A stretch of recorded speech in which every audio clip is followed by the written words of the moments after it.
Andito kami ni Doc Jan Chong sa Task Force Kasanag dito sa Congress. Actually, galing lang namin sa Office of the Speaker, kay Speaker Bujidi, kasi kami ng kopya sa kanya ng aming House ethics complaint against kay Congressman Romeo Momo. Kasi ganito yun, sir. 'Di ba, Doc Jan? Siya ang chairman ngayon ng Infra. Tapos meron naman kaming na-file na cases doon sa Ombudsman Plunder, tsaka meron kaming mga SEC registration, mga documents na siya ay may conflict of interest. Kasi dapat sa pag ikaw ay sitting congressman, incumbent, hindi ka pwedeng merong conflict of interest, di ba, Doc Jan? Yes, Sir Jan. Kasi illegal.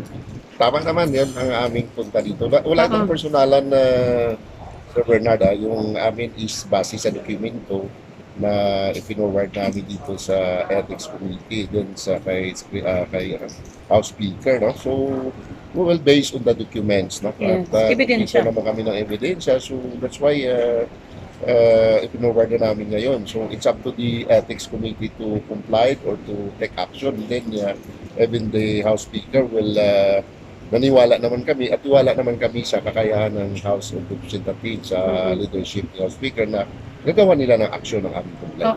Anyway, pasasagutin naman siya may due process. Ang amin lang is kung hindi po kami a-action, hindi malalaman ng House of Representatives na si Congressman Romeo Salazar Momo Sr. ay may conflict of interest kasi board member po siya, board of director po siya ng Surigao Sorte Corporation, family corporation niya. Noong 2019 na CWS congressman siya at saka 2022 na siya ay district congressman. Sabi niya nagregister siya pero family corporation. So, ang ethics na ang bahala at saka si speaker. Thank you. Maraming salamat.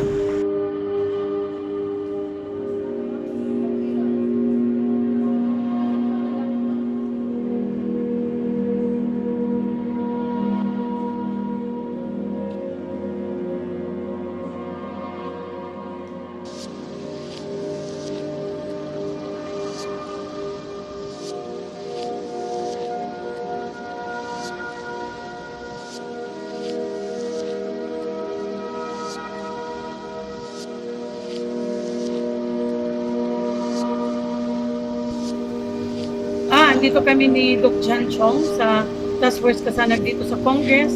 Actually, galing lang namin sa Office of the Speaker, kay Speaker Bujidi, kasi kami ng kopya sa kanya ng aming House ethics complaint against kay Congressman Romeo Momo.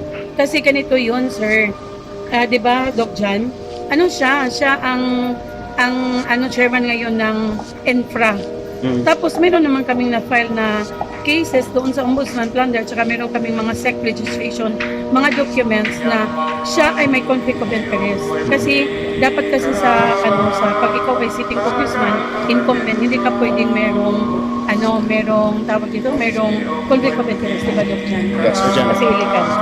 Tama naman yan ang aming punta dito. Wala itong personalan na Sir Bernard, yung amin is base sa dokumento na ipinoward namin dito sa Ethics Committee dun sa kay House Speaker, no? So we will base on the documents, no? Ebidensya. naman kami ng ebidensya, so that's why ipinoward na namin ngayon. So it's up to the Ethics Committee to comply or to take action. Then even the House Speaker will naniwala naman kami at tiwala naman kami sa kakayahan ng House of Representatives sa leadership ni House Speaker na gagawa nila ng aksyon ng aming complaint.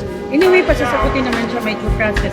Ang amin lang is kung hindi po kami a-action, hindi malalaman ng House of Representatives na si Congressman Romeo Salazar Momo Sr. ay may conflict of interest kasi board member po siya, board of director po siya ng Surigao Sorte Corporation, family corporation niya. Noong 2019 na CWS congressman siya at saka 2022 na siya ay district congressman. Sabi niya nagregister siya pero family corporation. So, ang ethics na ang bahala sa speaker. Thank you. Maraming salamat.